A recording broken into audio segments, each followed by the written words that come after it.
Vamos para os destaques de hoje. Governador Zema anuncia medidas de emergência para municípios afetados pelas chuvas. BH tem 1.200 imóveis em situação de risco. Números da dengue disparam em Minas.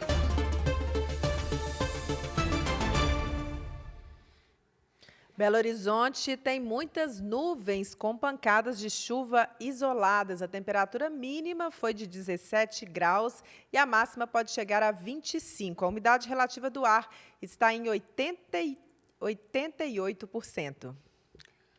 A destruição provocada pelas fortes chuvas em Ipatinga, no Vale do Aço, mobilizou o Conselho Regional de Engenharia e Arquitetura.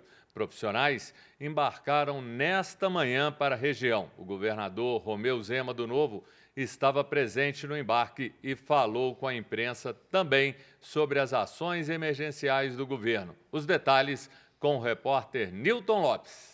O governador Romeu Zema anunciou hoje algumas medidas de emergência para ajudar os municípios do estado que sofreram danos desde o início da temporada chuvosa em setembro do ano passado. Até agora, segundo dados atualizados da Defesa Civil, 63 cidades decretaram estado de calamidade por causa das tempestades. 26 pessoas morreram e mais de 3.200 tiveram que sair de casa. Solicitamos ao BDMG linhas de crédito para que empresas não tenham a sua operação, a sua continuidade prejudicada, já que algumas perderam totalmente o estoque que ficou na água ou na lama. Estamos também já construindo uma proposta não só para Ipatinga, como para todas as cidades que estamos tendo moradias afetadas ou em área de risco, uma linha de crédito para as prefeituras utilizarem na construção de residências em áreas que não zona de risco, para estar realocando essas pessoas. Além disso, vamos antecipar, não só para Ipatinga, como para todos os municípios que decretaram situação de emergência, o piso mineiro de assistência social. Só no caso de Ipatinga, a título de exemplo, a cidade vai receber agora cerca de R$1 milhão que ela iria receber ao longo dos próximos meses, e nós vamos estar adiantando. Já solicitei também a CEMIG e a Copasa, que estarão em breve dando uma posição de suspensão do pagamento da conta e parcelamento dessa conta ao longo dos próximos meses daqueles que foram afetados, atingidos, tanto pessoas físicas quanto as micro e pequenas empresas. Romeu Zema acompanhou mais cedo, no aeroporto da Pampulha, o embarque de uma equipe composta por 5 engenheiros do CREA, Conselho Regional de Engenharia e Arquitetura, para Ipatinga, no Vale do Aço, onde vão ajudar no trabalho de vistoria das áreas atingidas pelos temporais do último fim de semana. O município decretou estado de emergência por causa das inundações e dos deslizamentos em área de risco que causaram 10 mortes e deixaram 500 pessoas desabrigadas. Repórter Nilton Lopes. A chuva também provocou destruição em Divinópolis. O Corpo de Bombeiros informou que recebeu 37 chamados. Cerca de 15 bairros foram atingidos pela força das águas. 4 casas tiveram parte da estrutura afetada. Muros se romperam. Não houve vítimas.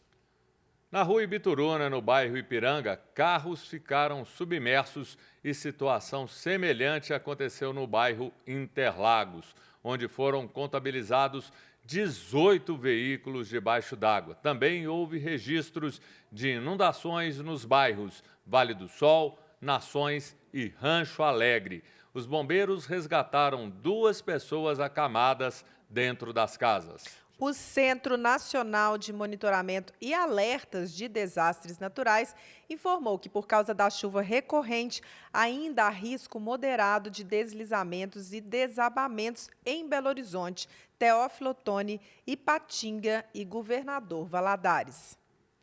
Na tarde de ontem, em Governador Valadares, um idoso de 95 anos e a companheira de 59, vítimas de picadas de abelha, foram resgatados por um helicóptero da Polícia Militar. Eles estavam na zona rural de Açucena, que tinha os acessos interrompidos por causa das chuvas dos últimos dias. Ele sofreu inúmeras picadas e precisava de socorro urgente e imediato. A vítima foi levado para o Hospital Márcio Cunha, em Ipatinga. É só chover para outro problema se agravar, a dengue. O número de casos em Minas aumentou muito em uma semana e preocupa as autoridades. A repórter Milene Alves tem as informações. Em uma semana, Minas Gerais registrou 804 novos casos de dengue. Os dados representam um aumento de 1.340% nas contaminações, quando comparados aos 60 casos confirmados até a terça-feira da semana passada. Nos 13 primeiros dias de 2025, foram 864 diagnósticos positivos para a doença. Além dos casos confirmados, o número de exames para a detecção da doença também subiu bastante nos últimos 7 dias. Na primeira semana do ano, a Secretaria de Estado de Saúde investigava 288 possíveis contaminações, e esse número saltou para 3.016 casos. Em Belo Horizonte, segundo a Secretaria Municipal de Saúde, apenas um caso de dengue foi registrado até o momento desde o início do ano. Outros 119 exames estão pendentes e 5 possíveis contaminações foram descartadas. As vacinas contra a doença podem ser encontradas nos 153 centros de saúde da capital, para pessoas na faixa etária dos 6 aos 14 anos. Quem ainda não iniciou o esquema vacinal contra a dengue ou está com a segunda dose em atraso, deve receber o imunizante com intervalo de 3 meses entre as doses. Repórter Milene Alves. Obrigada, Milene. Olha só, no metrô, uma falha no sistema de sinalização dos trens próximo à estação Calafate provocou atrasos e muita reclamação por parte dos passageiros nessa manhã. Segundo a Metrô BH, a empresa concessionária, até a solução do problema, os trens operaram em uma só via, em velocidade reduzida, entre as estações Gameleira e Lagoinha. Segundo a empresa, às 7h50 da manhã, a falha foi resolvida e os vagões voltaram a funcionar nos horários programados. O aluguel de imóveis no Brasil subiu 13,5% no ano passado, segundo dados da FIP, Fundação Instituto de Pesquisas da USP. Saiba agora com a repórter Janaína Regiane qual a posição de Belo Horizonte no ranking nacional. E não é só o aluguel que impactou no aumento do custo de vida em BH. Daqui a pouco a repórter Janaína Regiane traz as informações. Segundo o Instituto IPEAD da UFMG, o café subiu mais de 60% durante 2024 e foi o item que mais contribuiu para a inflação do ano, registrada em 7,5%. O economista da Fundação IPEAD, Diogo Santana, está ao vivo no Rede Notícia. Muito bem-vindo, Diogo. Por que o café teve este aumento, Diogo? Está todo mundo reclamando. O que a gente pode explicar sobre isso? Olá, Juliana. Olá, Júnior. Eu que agradeço o convite. Pois é, o café subiu muito em 2024, mais de 60%. E significa que entre dezembro de 23 e dezembro de 24, o pacote do café moído de 500 gramas em Belo Horizonte teve um aumento médio de cerca de R$ 8,00 em cada pacote. Então, foi um aumento realmente muito expressivo. E o que está por trás disso são eventos climáticos. São adversidades climáticas que regiões produtoras de café no mundo inteiro passou ao longo dos últimos anos, e tem afetado, então, a produção do café. Ou seja, tem menos café sendo produzido e sendo vendido no mundo e, por isso, tem uma pressão maior sobre os seus preços. Isso aconteceu no Brasil. Em 2024, por exemplo, a forte estiagem ao longo de 2024 gerou uma expectativa também de menor produção de café na safra 24-25. No Vietnã também, que é o maior exportador e produtor de café de um tipo específico muito importante no mundo inteiro, que é o café robusta. O Vietnã também sofreu uma perda muito grande ao longo dos últimos anos. Então, isso tudo tem diminuído a quantidade de café para ser ofertada no mercado e uma expectativa de que essa oferta não se regularize, ou seja, que não tenha um aumento substancial da quantidade de café ao longo de 2025 e 2026 e, portanto, os preços foram pressionados, subiram bastante agora, não só em Belo Horizonte, no Brasil, por conta desses fatores. Diogo, tem algum outro vilão? E quando eu falo em vilão, de cara me vem o azeite, que hoje nas ruas você conversa, todo mundo fala, vamos juntar para comprar em maior quantidade, um preço menor. Então, azeite hoje é um problema. Sim, o azeite, ele também continua com um preço bastante elevado, mas o momento que ele mais subiu foi 2023. Foi lá em 2023 que o azeite realmente foi o item que mais subiu ao longo do ano, foi mais de 50% de aumento, e aí lá que ele se destacou bastante. Em 2024, ele continuou subindo, mas esse aumento não foi tão grande quanto em 2023. Então, ele manteve o preço alto, mas o preço não subiu tanto quanto no ano anterior. Agora, acontece que tem outro fator, que esse sim foi o item que mais impactou a inflação em Belo Horizonte, porque ele tem um peso muito grande, uma importância muito grande no custo de vida, que foi a gasolina. O litro da gasolina em Belo Horizonte, ele foi o item que mais teve impacto, mais forte no custo de vida. Teve alguns meses ao longo de 2024 que a gasolina em Belo Horizonte foi a mais alta, e razoavelmente mais alta, bem mais alta, do que as outras capitais do Sudeste. Então, isso no acumulado do ano, a gasolina foi o item que mais impactou. Porque agora, nos últimos 2, 3 meses, a gente tem observado que o preço da gasolina médio na capital tem caído. Mas no acumulado do ano passado, de 2024, subiu e foi o item, então, aí que mais pressionou. Mas também tem outra questão, que foi a refeição fora de casa. Refeição em bares, restaurantes, bebidas em bares e restaurantes. No caso dos alimentos, esse grupo, esse tipo de serviço, que é a refeição fora de casa, foi o que mais subiu, foi o que mais ajudou a puxar para cima o custo da alimentação das famílias e das pessoas em Belo Horizonte. Muito obrigada, Diogo, pelas informações aqui no Rede Notícias. Gente, agora vamos falar sobre preço de aluguel, qual que é a posição de Belo Horizonte nos preços de aluguel. A repórter Janaína Regiane traz as informações. Em um ranking divulgado nesta terça-feira pelo índice FIPE, Belo Horizonte ocupa a 12ª posição entre as capitais com valor de aluguel mais caro do país. A cidade apresentou o 9º maior aumento entre as capitais, com 14,2% em um ano. O valor médio é de R$ 41,85 para cada metro quadrado. A cidade mais cara para se morar no país é São Paulo. A capital paulista apresenta uma variação anual de 11,5% a mais, com preço médio de aluguel de R$ 57,59 por metro quadrado. O levantamento acompanha os preços de locação de 166.349 apartamentos prontos em 36 cidades brasileiras, sendo 22 capitais, com base em informações de anúncios veiculados na internet. Repórter Janaína Regiane. Obrigado, Janaína. A Polícia Militar desmantelou nessa terça em Divinópolis uma quadrilha que falsificava sabão em pó.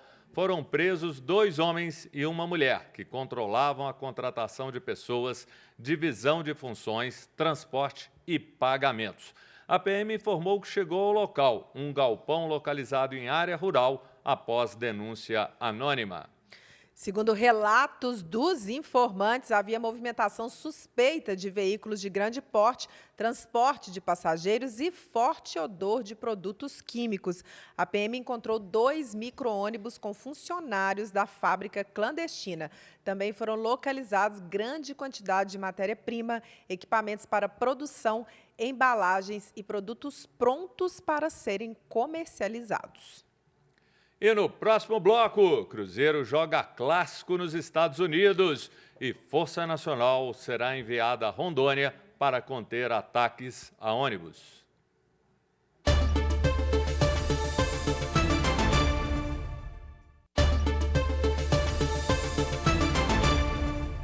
Atlético de olho em artilheiro da Libertadores do ano passado. E falando do Galinho, o time deu adeus à Copinha ontem. Pelo lado do Cruzeiro, hoje tem jogo contra o São Paulo nos Estados Unidos e continua rendendo a novela Dudu com uma dirigente do Palmeiras. Quem conta tudo é a repórter Sara Zeferino, direto da redação. Boa tarde, Sara. Boa tarde, Júnior. Boa tarde, Juliana. A todos que nos acompanham no Rede Notícia. Vamos lá começar as notícias do esporte hoje, porque tem muita coisa e a temporada começa para o time mineiro nesta quarta-feira. O Cruzeiro que faz a pré-temporada lá nos Estados Unidos, com o time fechado, todos os reforços presentes e comandados pelo técnico Fernando Diniz, vão jogar hoje contra o São Paulo pelo torneio amistoso FC Series, lá nos Estados Unidos. Hoje é a estreia desse timaço que o Cruzeiro comandou, né? Formou aí para 2025. O jogo vai ser às 9h30 da noite contra o São Paulo, comandado pelo técnico Zubeldia. Enquanto isso, o Cruzeiro na Copinha, aqui no Brasil, conseguiu uma classificação importantíssima. Venceu a Portuguesa por 3-1 e o próximo jogo já é amanhã contra o Bahia, às 4h da tarde. Então, os crias da Toca com pouquíssimo tempo para se recuperar para o próximo jogo, que já é amanhã, às 8h de final da Copa São Paulo de Futebol Júnior. E nos bastidores, a treta, né? Entre Leila Pereira, presidente do Palmeiras, e Dudu, hoje atacante do Cruzeiro, já passou e foi ídolo, né? Ídolo do Palmeiras aí, pela história que construiu no clube alviverde nos últimos anos. A Leila diz que vai processar o atacante por tudo que ele disse aí nas redes sociais, né? Ela entende como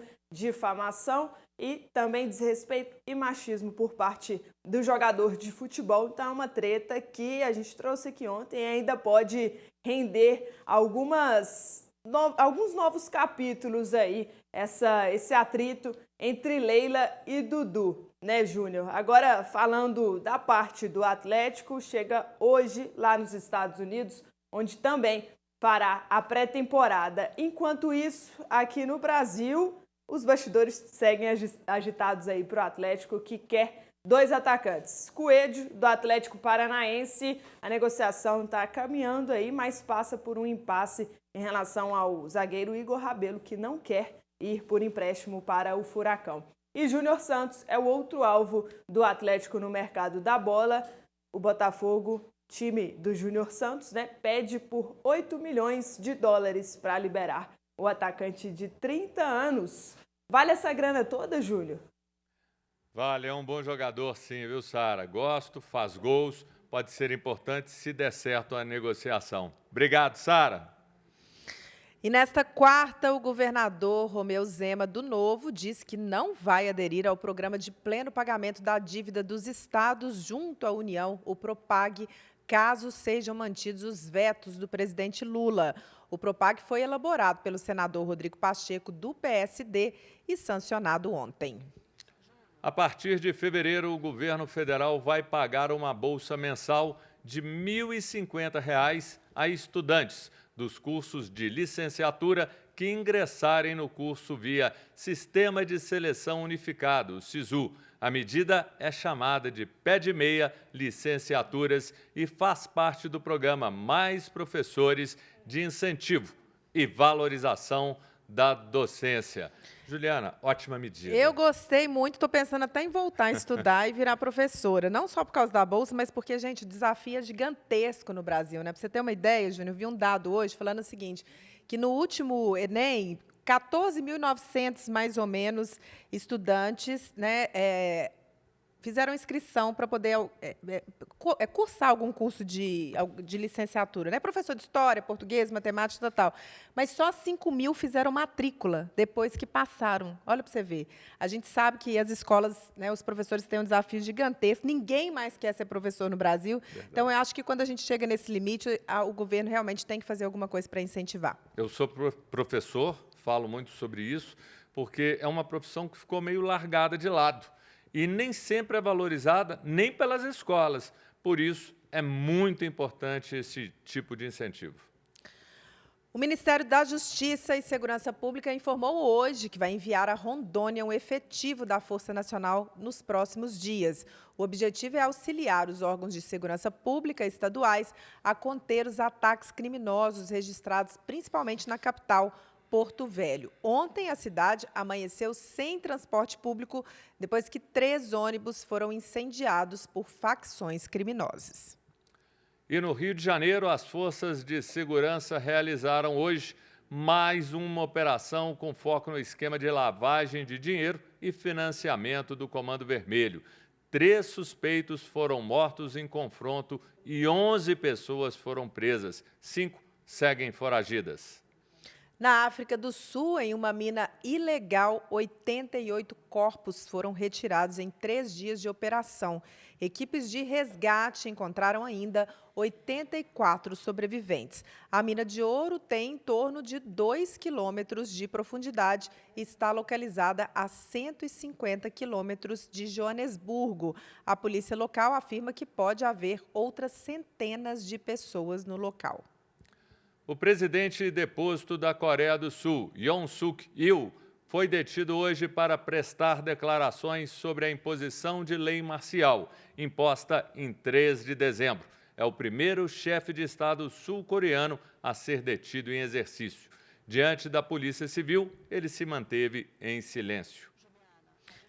A gente volta a falar sobre chuvas. A repórter Erlaine Grace conversou com Cláudio Vinícius, da Urbel, sobre os imóveis em áreas de riscos em Belo Horizonte. Vamos ouvir. Durante esse período de chuva na capital, 45 famílias foram retiradas de forma provisória das áreas de risco e 5 famílias foram retiradas de maneira definitiva. Vilas e favelas da região norte são as que demandam mais atenção. O diretor-presidente da Urbel, Cláudio Vinícius Leite, nos contou mais detalhes. Nós acompanhamos, antes das chuvas, nós fazemos uma operação que chamamos Operação Pente Fino. Nós voltamos nas principais áreas de risco de Belo Horizonte, observando o quadro, se existe necessidade ou não de remoção prévia. Então, os casos que a gente encontra de risco muito alto, que é uma das graduações que a gente tem, nós trabalhamos com 5 graduações, muito alto, alto, médio, baixo e sem risco. Então, quando a gente encontra um muito alto, a gente previamente faz a remoção. Num primeiro momento, a prefeitura está preparada para levar para pousadas e hotéis se ela não tiver a casa de um amigo ou de um parente para voltar. E logo na sequência, ela é incluída no nosso programa Bolsa Moradia ou Auxílio Pecuniário e ela passa a receber um valor por mês para fazer frente ao aluguel.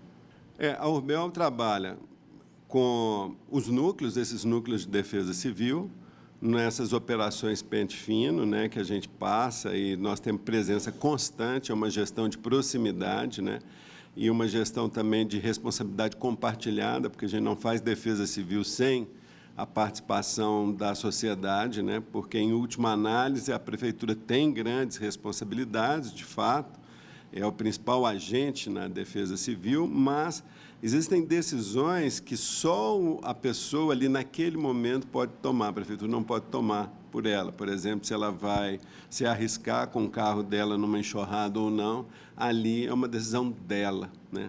Então, essa prevenção é feita, visitando todas as áreas. Nós temos diagnóstico das principais áreas em Belo Horizonte, Nós fazemos, apoiados em 3 planos, o plano de mobilização social, que a gente vai informando as famílias da situação, o plano de obras e esse plano de agora, que nós estamos durante o período de chuva, de atendimento emergencial.